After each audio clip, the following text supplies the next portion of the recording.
Baik, shalom. Puji nama Tuhan, saya bisa menyampaikan firman Tuhan lagi di sini setelah mungkin sekitar 3 tahun yang lalu saya menyampaikan di sini. Baik, saudara-saudara, dalam perayaan Natal ini tema yang diberikan ini adalah unconditional love. Kasih atau cinta yang tak bersyarat, dan ini jelas menunjuk kepada kasih atau cinta Tuhan Allah kepada kita, cinta Kristus kepada kita yang tidak bersyarat.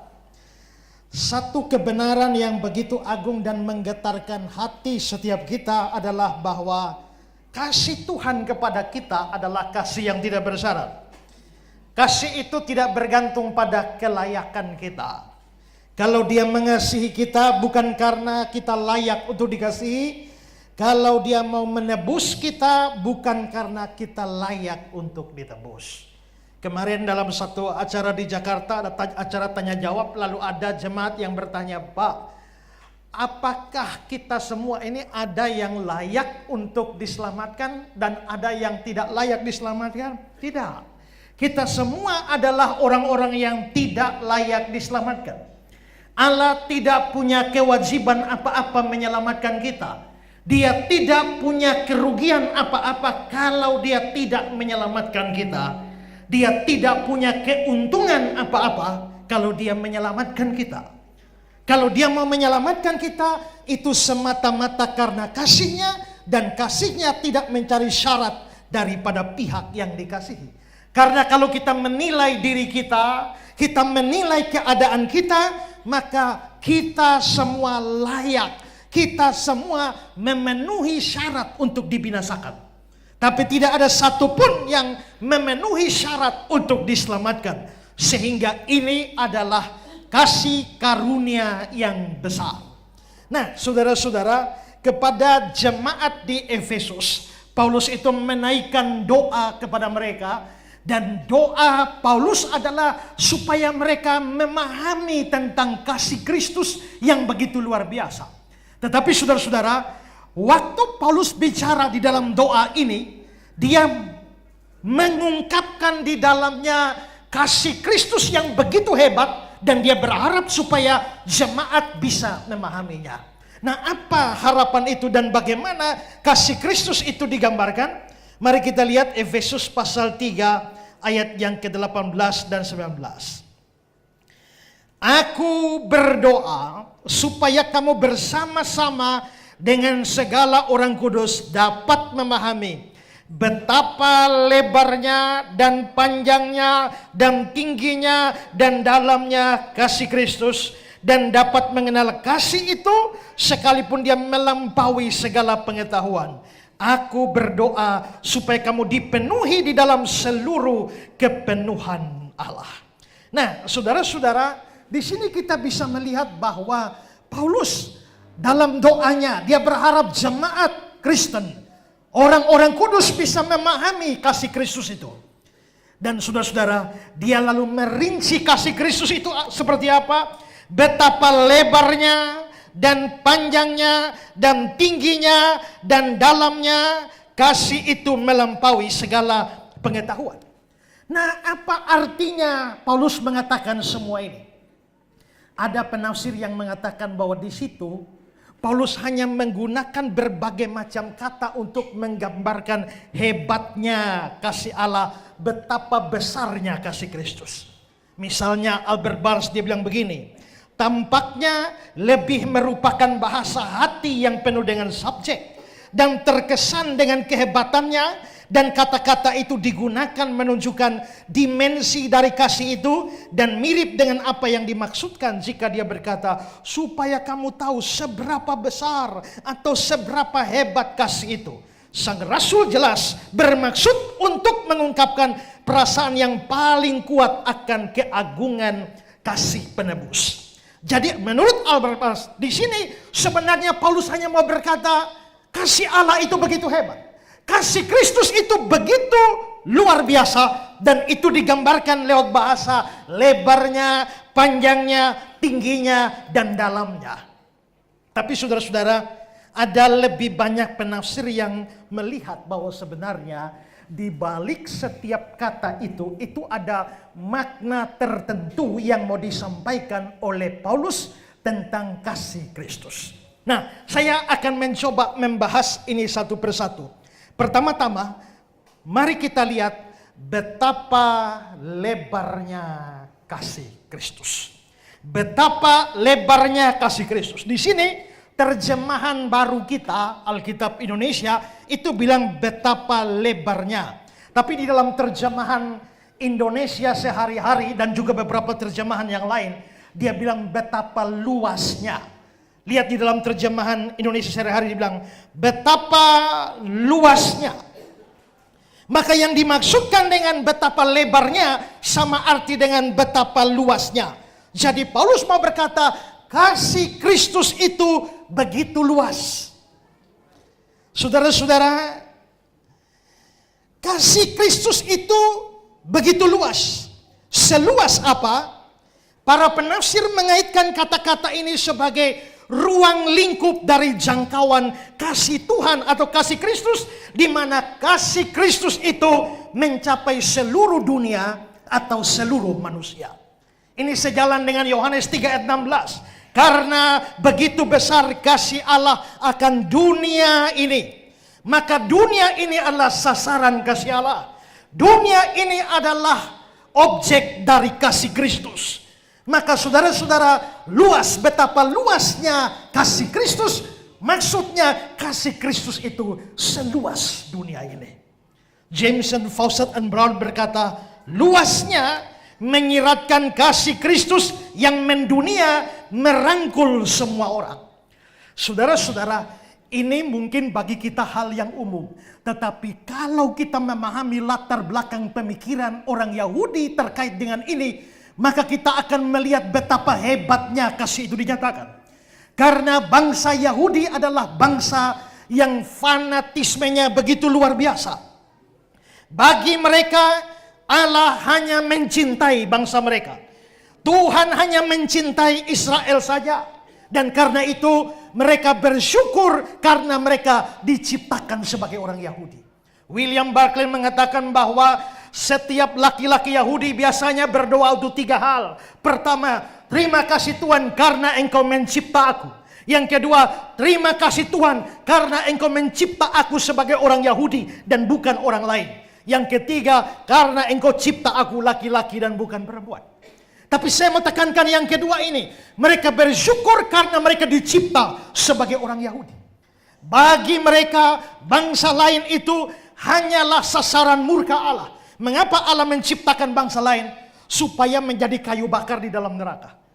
Saudara-saudara, orang Yahudi, bagi orang Yahudi yang merupakan sesama manusia, itu adalah sama-sama orang Yahudi. Saudara ingat cerita perumpamaan tentang orang Samaria yang murah hati? Ada orang datang tanya, Tuhan, apa yang harus aku buat supaya dapat hidup yang kekal? Tuhan bilang, apa yang kau baca di Alkitab? Lalu dia bilang, kasihilah Tuhan Allahmu, kasihilah sesamamu. Yesus bilang, lakukan itu. Lalu dia bertanya, siapakah sesamaku manusia? Lalu Yesus menjawab dengan perumpamaan orang Samaria yang murah hati. Ada orang yang dirampok, itu pasti orang Yahudi. Datang imam tidak tolong, datang orang Lewi tidak tolong, padahal sesama orang Yahudi. Lalu datang orang Samaria yang non-Yahudi, dan ternyata orang Samaria itu justru yang tolong. Mengapa Yesus kasih cerita itu? Karena memang bagi orang Yahudi itu yang merupakan sesama manusia hanya orang sesama Yahudi. Yang non-Yahudi itu bukan sesama manusia. Makanya ketika Yesus di akhir perumpamaan itu dia tanya, siapakah di antara ketiga orang ini, imam, orang Lewi, dan orang Samaria, yang merupakan sesama manusia dari orang yang jatuh ke tangan penyamun? Jawab singkatnya adalah orang Samaria itu. Tapi orang Yahudi terlalu fanatik dan tidak suka Samaria. Makanya dia memilih jawab panjang, orang yang telah menunjukkan belas kasihan kepadanya. Dia pakai 7 kata. Padahal harusnya dia bisa 1 kata, Samaria, selesai. Maka saudara-saudara, bagi mereka sesama manusia hanya sama-sama Yahudi. Bangsa yang lain itu bukan sesama manusia. Yesus mewakili pemikiran mereka dengan berkata, tidak baik ambil roti dari anak-anak dibuang kepada anjing, diberikan pada anjing. Itu pemikiran mereka. Bangsa yang lain itu bukan sesama manusia. Dan karena itu haram bagi seorang Yahudi sampai masuk rumah orang non-Yahudi. Itulah sebabnya pergumulan besar bagi Petrus kalau dia sampai masuk rumah Kornelius. Haram baginya kalau orang Yahudi bisa duduk makan bersama dengan orang non-Yahudi. Itulah sebabnya Petrus pernah munafik dan ditegur oleh Paulus. Karena dia menyingkir ketika ada saudara Yahudi melihat dia makan bersama-sama dengan non-Yahudi. Bahkan beberapa penafsir berkata, jikalau seorang Yahudi bepergian keluar dan sempat injak kaki di tanah orang non-Yahudi, begitu mau masuk tanah Yahudi, dia harus kebaskan kaki dulu. Kenapa? Supaya debu dari non-Yahudi jangan masuk ke wilayah Yahudi. Betapa fanatismenya mereka luar biasa. Dan karena itu juga mereka berpikir Allah hanya cinta mereka. Tuhan hanya pilih mereka. Dan karenanya Mesias yang akan datang itu adalah penyelamat bangsa mereka dan bukan bangsa yang lain. Tapi saudara-saudara, mereka tidak sadar betul bahwa memang Tuhan pilih mereka. Tapi Tuhan pilih mereka bukan karena mereka istimewa, bukan karena mereka memenuhi syarat. Tapi Tuhan pilih mereka supaya mereka menjadi alat di dalam tangan Tuhan, supaya kasih Tuhan dinyatakan kepada bangsa lain melalui mereka. Itulah yang dinyatakan di dalam Kisah Para Rasul pasal 15. Kemudian aku akan kembali dan membangun kembali pondok Daud yang telah roboh, dan reruntuhannya akan kubangun kembali dan akan kuteguhkan, supaya semua orang lain mencari Tuhan, dan segala bangsa yang tidak mengenal Allah yang kusebut milikku. Demikian firman Tuhan yang melakukan semua itu. Itulah sebabnya saudara-saudara, waktu Natal terjadi, beritanya adalah apa? Lukas pasal 2 dikatakan bahwa sebab sesungguhnya aku memberitakan padamu kesukaan besar untuk seluruh bangsa. Maka Natal itu kasih Kristus dinyatakan bukan hanya untuk bangsa Israel, bukan hanya untuk bangsa Yahudi, tetapi untuk seluruh bangsa. Pada waktu Simeon berjumpa dengan Kristus dan dia menatang Kristus kecil itu, lalu dia mengucapkan kalimat ini, Lukas 2:30. Mataku telah melihat keselamatan yang daripadamu, yang telah engkau sediakan di hadapan segala bangsa, yaitu terang yang menjadi pernyataan bagi bangsa-bangsa lain. Kalau begitu kita bisa lihat Kristus datang dan itu penyataan kasih. Kalau begitu Kristus datang itu adalah untuk seluruh bangsa. Itulah sebabnya nanti kita bisa lihat Kristus sang penebus itu yang lahir pada hari Natal disebut di dalam Alkitab oleh Rasul Yohanes sebagai juru selamat dunia ini. 1 Yohanes 4 ayat 14. Bapa telah mengutus anaknya menjadi juru selamat dunia. 1 Yohanes 2 ayat 2. Dan dia adalah pendamaian untuk segala dosa kita, bukan untuk dosa kita saja, tapi juga untuk dosa seluruh dunia. Itu berarti, ini tidak berarti bahwa Kristus akan menyelamatkan setiap individu di dunia, bukan. Dia akan menyelamatkan setiap orang percaya. Tapi bukan hanya orang percaya dari kalangan Yahudi. Orang percaya dari segala bangsa. Itu juga menjadi sasaran dari kasih Kristus. Semua orang percaya dari segala bangsa akan menjadi sasaran kasih Kristus, sang penebus itu. Makanya dalam Kisah 10 dia bilang, sesungguhnya Allah tidak bedakan orang. Setiap orang dari bangsa manapun yang takut akan dia, yang mengamalkan kebenaran, berkenan kepadanya. Saudara-saudara, seorang penulis Kristen terkenal namanya John Stott, dia berkata begini, Paulus sedang memikirkan jangkauan kasih Kristus yang universal. Kasihnya cukup luas untuk merangkul semua orang dari setiap bangsa, suku, dan bahasa. Tidak ada yang dikecualikan dalam tawaran kasih Kristus karena ras, budaya, atau latar belakang mereka. Maka inilah betapa luasnya kasih Kristus. Seandainya kasih Kristus sempit, maka dia datang hanya untuk orang Yahudi. Dan semua saudara, orang Jawa, orang Batak, orang Ambon, orang Timur, orang Bali, semua kita harus pergi ke neraka. Tapi bersyukur karena kasih Kristus yang begitu luas, Sampai semua orang dari bangsa apa saja, dari suku apa saja, kita boleh menjadi sasaran kasih Kristus yang dinyatakan di dalam Natal. Maka orang Jawa perlu bersyukur pada Tuhan. Amin. Orang Batak perlu bersyukur, orang Timur, orang Ambon, orang Dayak, orang Kalimantan, orang Sunda, siapa saja, asal saudara sudah diselamatkan oleh Kristus, saudara harus bersyukur. Saudara, ingat, memang sebenarnya kalau kita bicara kelayakan, Israel pun tidak layak sebenarnya. Tapi kalau mau banding dengan kita, kalau dibandingkan dengan persyaratan, Israel pun tidak memenuhi syarat. Kalau sampai Tuhan mengasihi Israel, itu kasih tidak bersyarat. Tapi bagaimanapun juga mereka lah yang terima janji itu. Jadi kalau banding dengan persyaratan, semua tidak memenuhi syarat. Tapi banding dengan kita, mungkin Israel masih lebih baik dari kita. Kita ini betul-betul terbuang. Paulus sendiri berkata kita ini rantingnya. Ya. Mereka lah pokoknya. Nah kalau begitu sebenarnya, jikalau Israel saja sebenarnya tidak memenuhi syarat, tapi menerima kasih, unconditional love itu. Apalagi saudara dengan saya yang tidak ada urusan dan hubungan dengan Israel. Mestinya kita lebih tidak layak lagi. Tapi ternyata kasih Kristus yang dinyatakan di dalam Natal itu untuk seluruh bangsa. Dan mengapa hari ini kita dari segala bangsa bisa bersyukur karena Natal? Itu karena kasih Kristus begitu luas. Paulus bilang, aku berdoa supaya jemaat mengerti betapa luasnya kasih Kristus. Kasih Kristus seluas apa? Seluas dunia ini. Seluas seluruh umat manusia. Apakah kita memenuhi syarat? Tidak. Hanya karena dia mengasihi. Unconditional love lah yang membuat saudara dan saya yang non-Yahudi ini boleh diterima dan dikasihi oleh Kristus. Amin. Sekarang yang kedua. Betapa panjangnya kasih Kristus. Kalau luas itu seluas dunia, seluas orang berdosa. Apa artinya kasih Kristus itu panjang? Sepanjang apa? Bicara soal panjang, maka sepertinya berkaitan dengan sebuah jarak atau sebuah garis dari satu titik menuju kepada titik yang lain. Kalau itu dikaitkan dengan kasih Kristus bagi kita, maka dapatlah dikatakan bahwa kasih Kristus pada kita itu adalah kasih yang begitu panjang sepanjang waktu. Atau dengan kata lain, kasih Kristus kepada kita sepanjang kekekalan.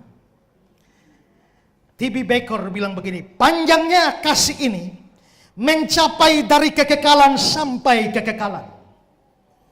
Andrew Lincoln, dimensi panjang menunjuk pada sifat kekal dari kasih Kristus yang membentang dari kekekalan masa lalu hingga kekekalan masa depan. Kasih ini tidak dibatasi oleh waktu, tapi mencakup seluruh rentang sejarah keselamatan dari pemilihan kekal sampai kepada kemuliaan akhir. Jadi saudara, maksudnya adalah kasih Kristus kepada kita adalah kasih yang sifatnya kekal, kasih yang panjangnya sepanjang zaman yang ada, bahkan lebih panjang dari zaman ini karena dari kekal. Mengapa bisa begitu? Saudara, kalau sampai hari ini saudara bisa percaya Tuhan Yesus, kalau sampai hari ini saudara bisa menjadi anak Bapa yang di surga, kalau sampai hari ini saudara bisa punya iman yang sejati, saudara jangan pikir itu sesuatu yang kebetulan terjadi. Tidak.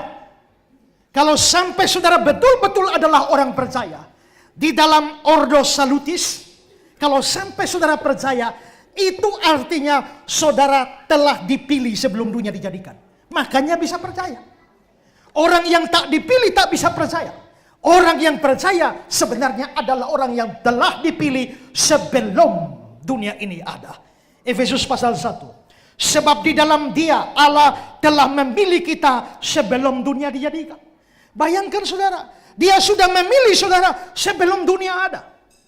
Nah kalau memang Dia sudah memilih kita sebelum dunia ada, bagaimana Dia memilih kita padahal kita belum ada? Kita memang belum ada secara eksistensi, tapi kita sudah ada di dalam pengetahuan, pra-pengetahuan Tuhan. Maka dia memilih kita sebelum dunia dijadikan, supaya kita kudus dan tak bercacat di hadapannya.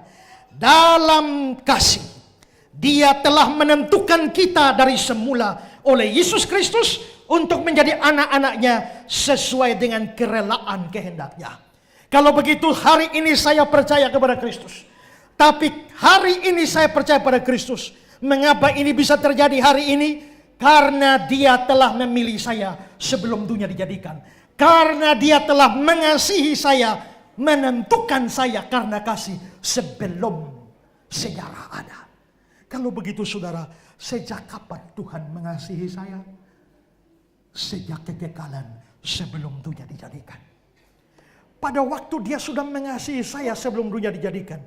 Di dalam sejarah, dia akan mengatur sampai saya mendengar Injil. Pada waktu saya mendengar Injil, dia bekerja dengan rohnya yang kudus. Dan memberikan iman di dalam hati kita. Sehingga kita menjadi percaya. Itu kasih karunia Tuhan. Ada yang dipanggil dan percaya lewat KKR. Ada yang dipanggil dan menjadi percaya lewat baca Alkitab sendiri. Ada yang dipanggil dan percaya lewat traktat. Ada yang dipanggil dan menjadi percaya lewat penginjilan pribadi seseorang. Tapi ada yang dipanggil dengan cara-cara yang aneh, heran bin ajaib. Saudara, satu kali saya mau pergi acara KKR di satu kampung. Saya bersama dengan beberapa teman dari tim Sekolah Tinggi Alkitab Nusantara. Kami mau pergi pelayanan di Pulau Rote. Lalu saudara-saudara, lapangan sudah siap, panitia sudah siapkan acara di lapangan besar. Tapi saudara-saudara, begitu tahu yang akan khotbah saya, lalu gereja-gereja di tempat itu tidak tahu alasan apa, mereka lalu akhirnya melarang lapangan ini. Bukan lapangan yang bisa dipakai. Akhirnya lapangannya diboikot. Lalu saudara-saudara, terpaksa panitia menyewa ruang hotel untuk acara KKR. Tapi pengaruh sudah diberikan sehingga tidak boleh ada yang datang karena extrasorus sesat. Jadi saudara-saudara, KKR hari pertama sudah disewa tempatnya. Dan saya sudah siap untuk acara KKR saudara. Tapi berapa yang hadir hari itu? Hanya panitia. Tidak ada orang satu pun. Akhirnya malam itu saya tidak jadi khotbah. Panggil rapat panitia. Panitia kerja keras. Besok publikasi. Maka mereka sewa mobil keliling tempat itu. Pengumuman acara KKR. Besok malam, puji Tuhan, ada penambahan 2 orang. Selain panitia, ada tambahan 2 orang. Dan karena itu saya juga tidak mau khotbah. Lalu saya minta hari ketiga publikasi lebih giat lagi. Dan saudara, puji Tuhan, hari ketiga tambah 1 orang. 3 ditambah panitia. Tapi malamnya saya sudah berdoa, Tuhan, saya tidak mengerti apa maksud Tuhan. Tapi malam ketiga, sudah 2 malam saya tidak jadi khotbah. Malam ketiga apapun terjadi saya akan berkhotbah. Dan Tuhan, biarpun berapa orang yang ada saya tidak mau tahu. Tapi tanamkan di pikiran saya, ini ada manusia yang ada ribuan di dalam ini ruangan. Maka saudara-saudara, saya tidak peduli ada panitia, saya khotbah, saya penginjilan, saya beritakan Injil, saya tantang orang, terima dan percaya Yesus. Tidak kamu binasa, masuk neraka. Altar call. Siapa yang berdiri? Tidak ada satupun. Berdoa, selesai. Amin. Besok pulang saja. Dan saudara-saudara, setelah mau bubar, ternyata saya dipanggil. Pak, ada orang mau percaya Yesus. Siapa? Ada seorang dari agama seberang mau percaya Yesus. Kok bisa?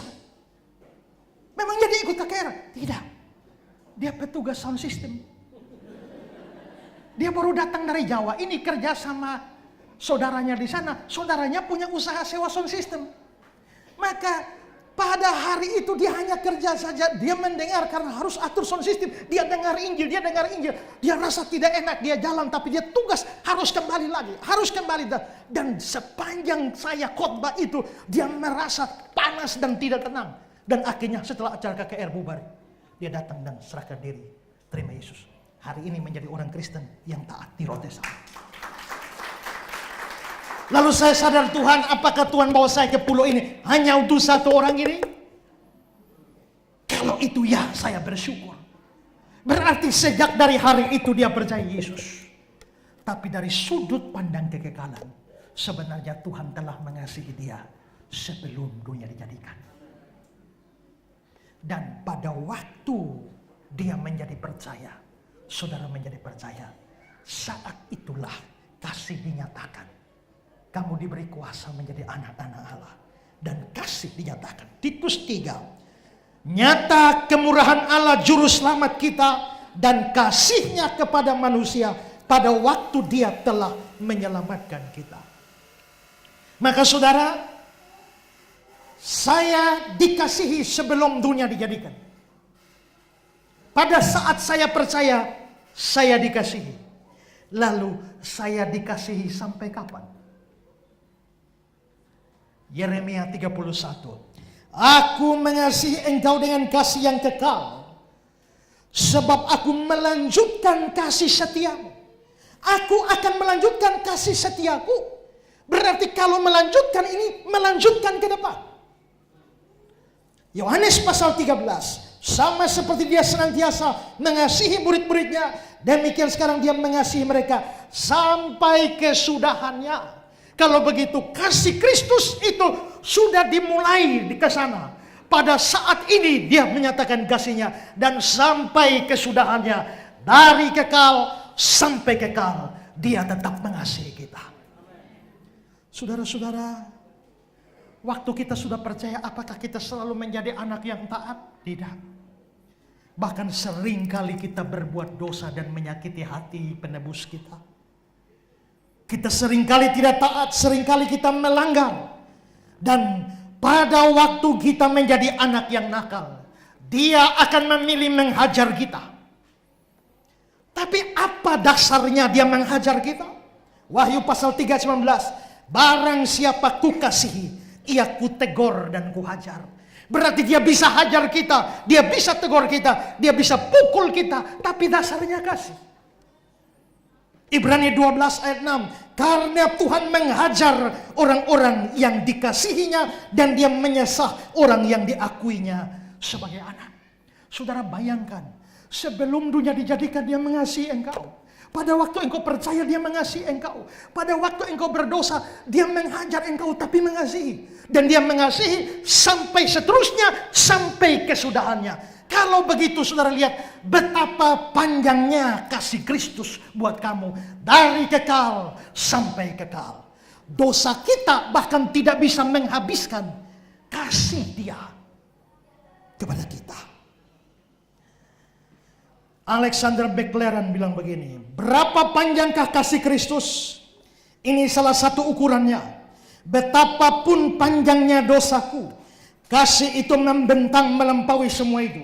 Dan sementara garis kasihnya mengalir menuju ke tak terbatasan, jauh melampaui titik di mana garis hitam dosaku berhenti. Apapun yang kurang dari kesabaran kekal, pasti sudah lama habis oleh dosa-dosamu dan dosaku, dan dosa saudara-saudara kita. Tetapi Kristus yang mengasihani, kekasih abadi dari semua jiwa yang mengembara, memandang ke bawah dari surga pada kita masing-masing, menyertai kita dalam segala pengembaraan kita, menanggung bersama kita dalam segala dosa kita, dalam segala pelanggaran kita, tetap bermurah hati. Panjang kasih Kristus adalah sepanjang kekekalan dan melampaui semua dosa manusia. Sekarang saudara, kalau dia mengasihi saudara sebelum dunia dijadikan, saudara belum ada. Kalau saudara belum ada, lalu apa syaratnya? Bahwa kasih itu sebelum dunia dijadikan, secara implisit sudah menunjukkan itu adalah kasih tak bersyarat, unconditional love. Dan apakah setelah kita percaya Yesus sepanjang hidup kita, kita selalu menyenangkan dia? Tidak. Menyenangkan hari ini, besok tidak. Di dalam gedung kebaktian kita menyenangkan, begitu sampai tempat parkir kita bisa tidak menyenangkan dia. Ya kan? Satu hari saya bawa sepeda motor. Pas mau masuk di jalan ada motor, pas masuk hampir tabrakan. Begitu hampir tabrakan dia lihat saya juga lihat dia. Dia terus matanya menantang saya juga mau nantang dia juga. Saya bilang, mau apa kau? Ya, dia mendekat saya juga mendekat dia. Tiba-tiba dia klik, dan dia menghantam satu bongkah ludah di wajah saya, lalu kabur dengan motor. Saya balik motor saya kejar dia, hari ini dia harus mati. Begitu sementara saya kejar-kejar dia dengan motor, teringatlah aku akan kata-kata di atas kayu salib, ya Bapa, ampunilah dia, karena dia tidak tahu apa yang diperbuat. Akhirnya saya berhenti motor dan ya Bapa, ampunilah dia. Hari itu saya betul-betul menyenangkan Tuhan, haleluya. 1 minggu kemudian, saya dan keluarga pergi piknik, pulang sudah maghrib mulai malam. Sementara saya nyetir mobil, ada motor dari sana dengan lampu jauh yang menyilaukan dan saya tidak bisa lihat jalan. Akhirnya saya buka kaca mobil, begitu motor lewat saya bilang, lampu. Begitu saya bilang mentak, lampu. Motornya terus, saya lari terus. Motornya balik kejar saya. Lalu dia bilang, kau bilang apa? Saya bilang lampu. Lalu dia bilang, kau mau apa? Bang apa juga? Saya turun dari mobil, saya ambil kunci roda mobil, menghadap dia. Saya di rumah dipanggil kakak, saya sama keluarga. Mama saya bilang, kakak, ingat kakak itu pendeta. Persetan dengan pendeta. Ya. Dan hari itu hampir baku hantam. Apakah hari itu saya menyenangkan Tuhan? Baru 1 minggu lalu saya menyenangkan Tuhan. Ini minggu tidak lagi. Seringkali kita tidak menyenangkan, tapi apakah kasih Tuhan berhenti? Tidak. Kalaupun kita salah, dia menghajar kita sampai bertobat. Tapi dasarnya adalah kasih. Maka saudara bisa lihat, kalau dia mengasihi kita dengan syarat asal kamu taat, asal kamu hidup menyenangkan, selalu menyenangkan, maka tidak ada kita yang layak untuk dikasihi. Tapi bahwa dia mengasihi dari kekal sampai kekal, itu sudah menunjukkan unconditional love. Kasih yang tidak bersyarat. Oh, betapa luasnya kasih Kristus. Seluas dunia, seluas orang berdosa. Betapa panjangnya kasih Kristus, sepanjang kekekalan. Yang ketiga, betapa dalamnya kasih Kristus. Di sini saya membalik urut-urutannya dalam teks Indonesia antara tinggi dan dalam. Saya mengikuti urutan dari King James, di mana King James itu menempatkan terlebih dahulu betapa dalamnya. Nah, berbicara soal dalam, maka ini berbicara tentang arah ke bawah. Kalau panjang arah ke sana atau ke sana. Tapi kalau dalam itu bicara ke dalam, ke bawah. Sama seperti kita bicara dalamnya sebuah lubang atau sebuah sumur. Semakin dalam, semakin lubang sumur itu ke bawah, semakin bertambah di dalam kedalamannya. Maka waktu kita bicara kasih Kristus begitu dalam. Sedalam apa?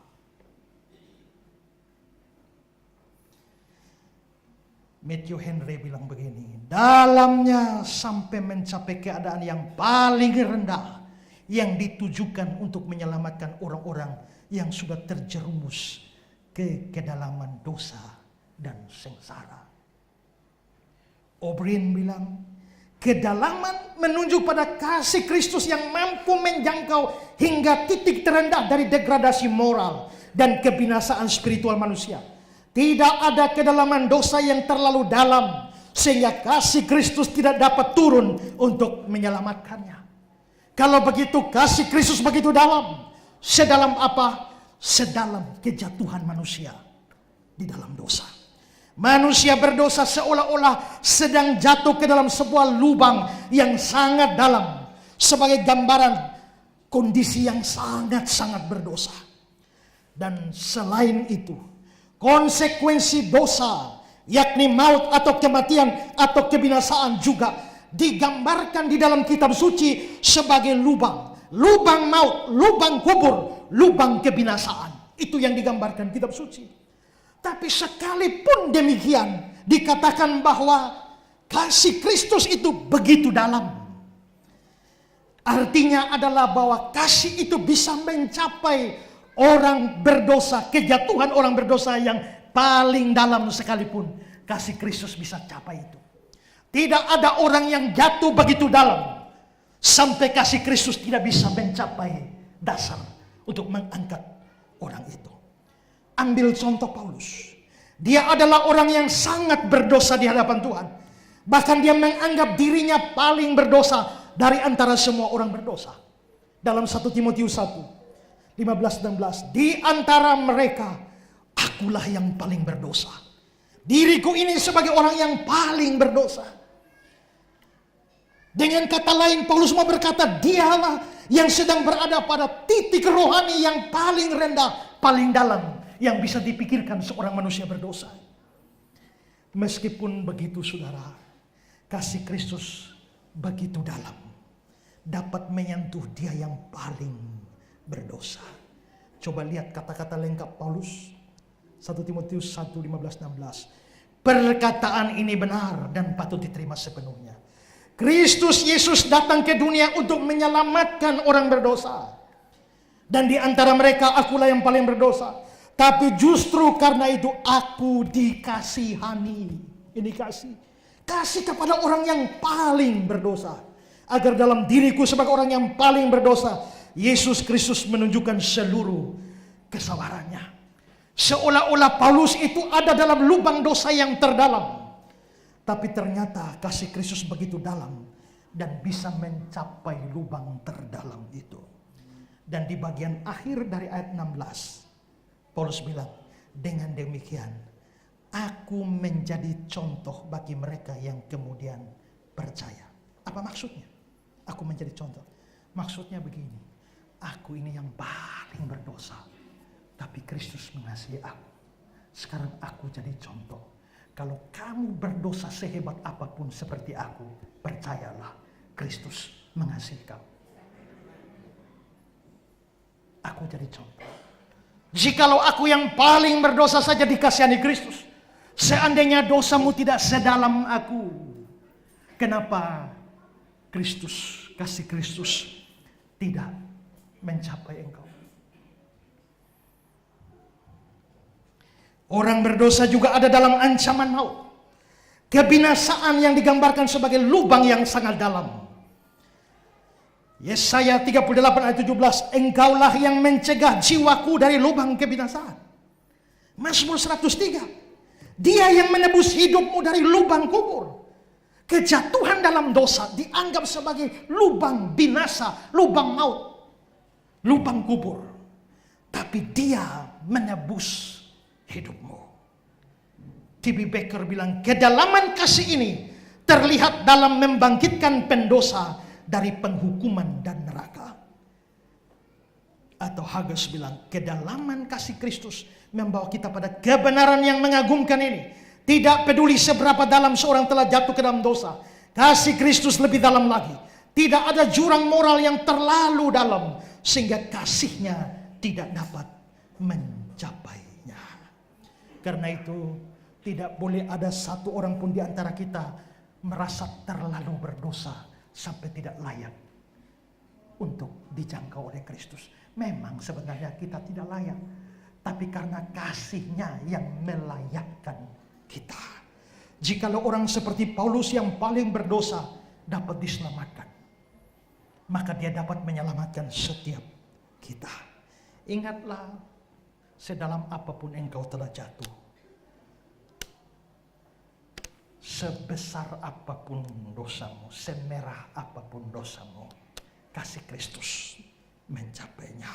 Mazmur 86, sebab kasih setiamu besar atas aku, engkau telah melepaskan nyawaku dari dunia orang mati yang paling bawah. Di Thailand ada satu kisah yang mirip sekali dengan kisah Alkitab tentang anak yang hilang. Ada seorang pemuda yang ditinggal mati oleh mamanya. Dia hanya tinggal bersama papanya, namanya Sawat. Dia minta izin kepada papanya untuk merantau ke kota. Dan akhirnya dia pergi ke kota, lalu terlibat dengan segala macam kejahatan yang ada. Papanya tahu kejahatan dia dan sangat berduka karena itu.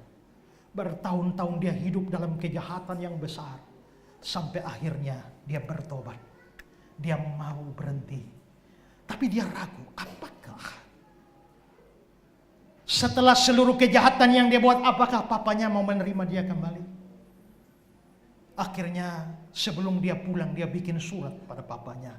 Papa, tanggal 15 bulan depan, aku akan pulang ke rumah Bapak.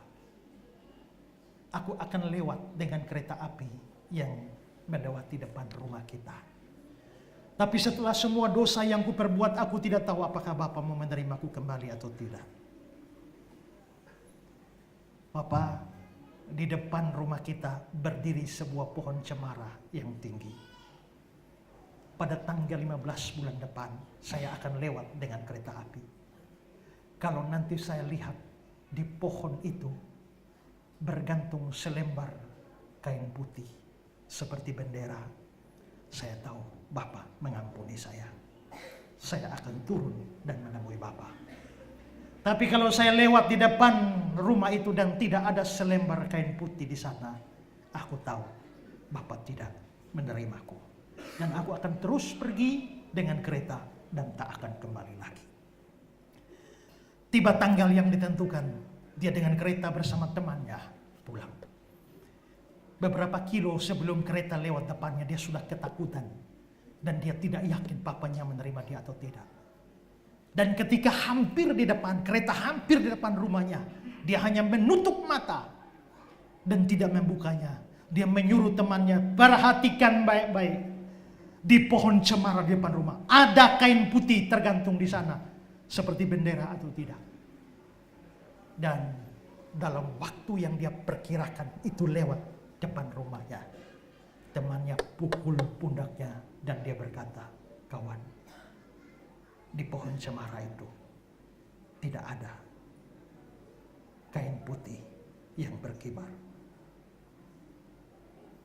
Dia tertunduk dan menangis. Tapi sebelum kereta terlalu jauh, dia bilang, memang tidak ada kain putih yang tergantung. Tapi coba kamu buka mata dan lihatlah. Begitu dia buka mata, memang tidak ada kain yang tergantung di sana. Tapi pohon cemara itu dari ujung atas sampai bawah, bapaknya lingkar dengan kain putih sampai itu pohon hilang. Hanya kain putih saja yang lingkar. Dan hari itu dia menangis bahagia. Papanya mengampuni dia. Saudara, begitulah kasih Kristus kepada kita. Tidak peduli seberapa dalam kita telah jatuh. Tidak peduli seberapa dalam dosa kita, lubang dosa kita. Natal menyatakan Kristus datang ke kedalaman yang paling bawah itu. Seorang teman pernah melakukan atau mengalami sebuah kejatuhan yang besar. Dan dia ragu, apakah Tuhan masih mau mengasihi dia? Saya menulis pesan pada dia, sahabatku, jikalau engkau meragukan bahwa kasih Tuhan bisa memaafkan, menerima kamu kembali, itu sama dengan keraguan seekor ikan. Jangan-jangan laut akan habis karena saya minum tiap hari. Itu adalah sama dengan keraguan seekor burung yang setiap hari menghirup oksigen dan merasa udara akan habis karena tiap hari dia hirup. Seberapa banyak pun burung menghirup udara tidak akan habis. Seberapa banyak ikan meminum air laut tidak akan habis. Begitupun dosamu tidak akan pernah bisa menghabiskan kasih Kristus kepada kamu. Saudara, saya teringat lagu tua yang dinyanyikan oleh Victor Huta Barat. Kau balut luka di hatiku dengan kasih yang tulus. Dosa yang merasuk kau basuh dengan darah-Mu kudus. Entah berapa kali daku berkhianat padamu, Tuhan. Mengapa setiamu ya Tuhan tetap kepadaku. Dosa kita membuat kita tidak layak. Tapi kalau kasih Kristus bisa begitu dalam angkat kita, artinya itu memang unconditional. Natal menunjukkan pada kita betapa Kristus turun begitu dalam. Dari takhta surgawinya turun sampai ke bumi. Itu penurunan yang begitu dalam. Efesus 4 ayat 9. Dia juga telah turun ke bagian bumi yang paling bawah. Apa yang dimaksudkan dengan bagian bumi yang paling bawah? Eksposisi yang mendalam terhadap bagian ini kelihatannya hanya menunjuk pada bumi. Sama seperti Mazmur 139. Dikatakan tulang-tulangku tidak terlindung bagimu ketika aku dijadikan di tempat tersembunyi dan aku direkam di bagian-bagian bumi yang paling bawah. Maksudnya aku di dalam rahim ibuku dibahasakan dengan bagian bumi yang paling bawah. Kalau Kristus turun ke bagian bumi yang paling bawah, itu sama artinya dengan dia datang ke dalam dunia ini. Dan ini menunjukkan Kristus dari tahta surgawi turun. Itu turun yang luar biasa. Itulah sebabnya Alkitab bilang dia merendahkan diri. Kenosis, mengosongkan diri. Alexander McLaren bilang, dosa-dosaku begitu dalam, kesengsaraanku begitu dalam, tapi itu dangkal dibandingkan dengan kasih yang turun di bawah semua dosa, yang lebih dalam dari semua kesedihan, yang lebih dalam dari semua kebutuhan, yang menyusut tanpa degradasi, yang berpaling dari kemelahatan, yang tidak membenci kejahatan untuk memalingkan wajahnya darinya.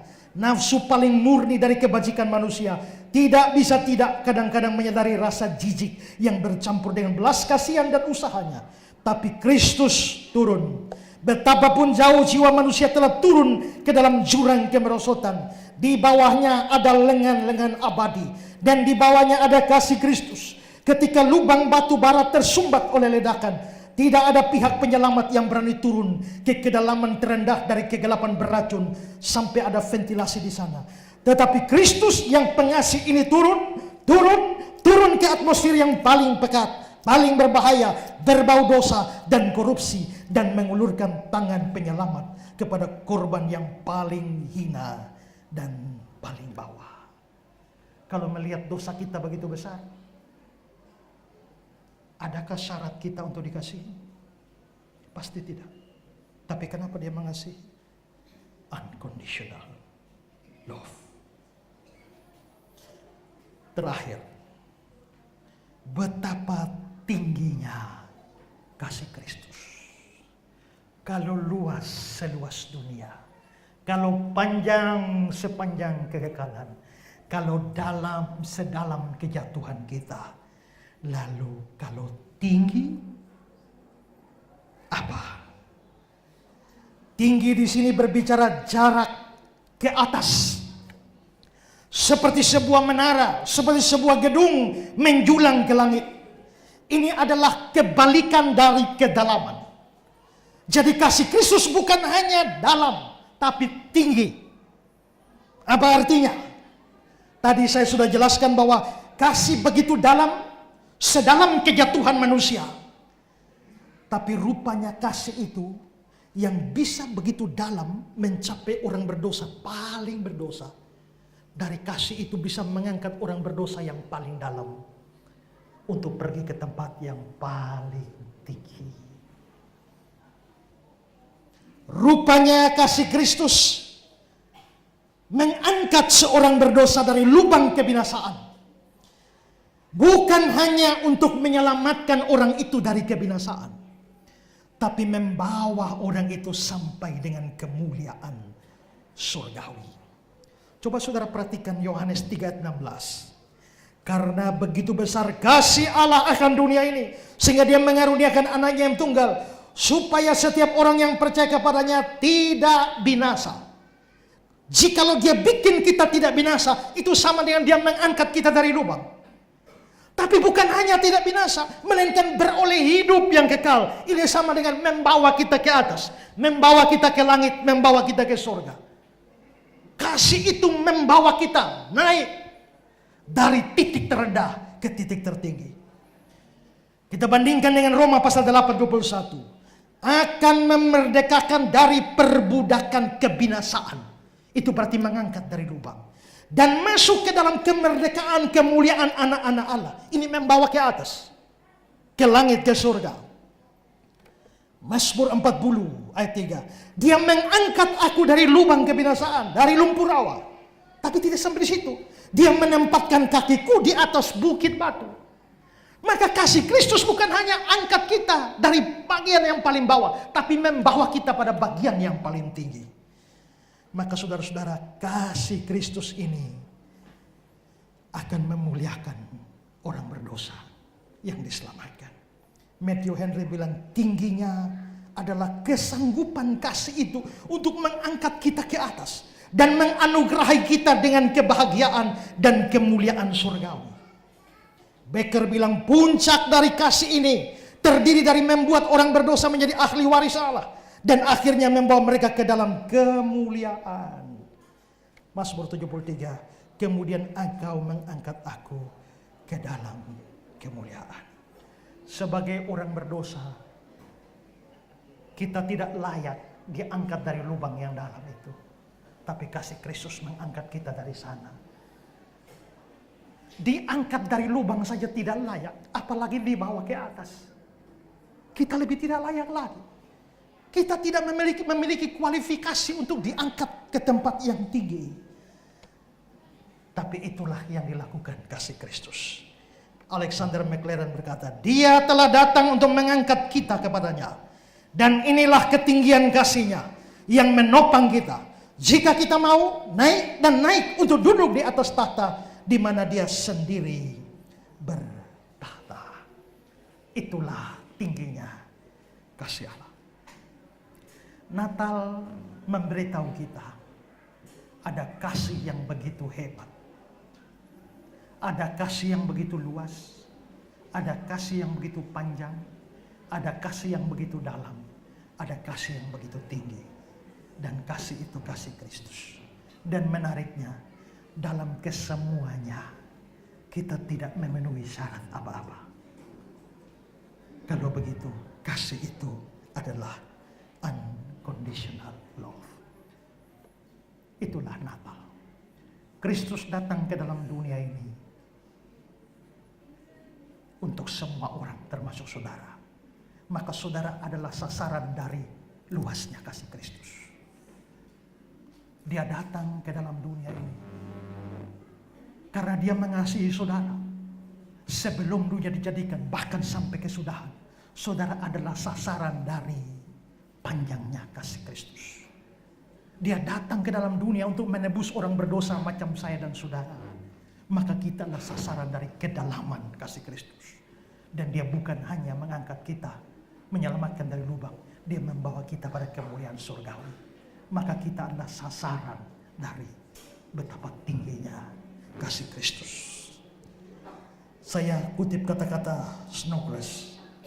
4 dimensi ini, lebar, panjang, dalam, tinggi, bukan hanya sekedar retorika untuk mengatakan sangat besar. Sebaliknya masing-masing dimensi menunjuk pada aspek khusus dari kasih Kristus.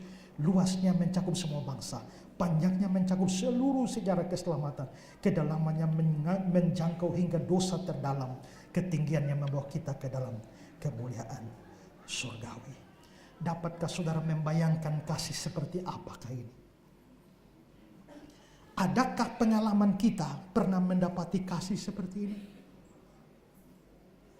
Adakah pengertian atau pengetahuan kita terlepas dari anugerah bisa memahami kasih model begini?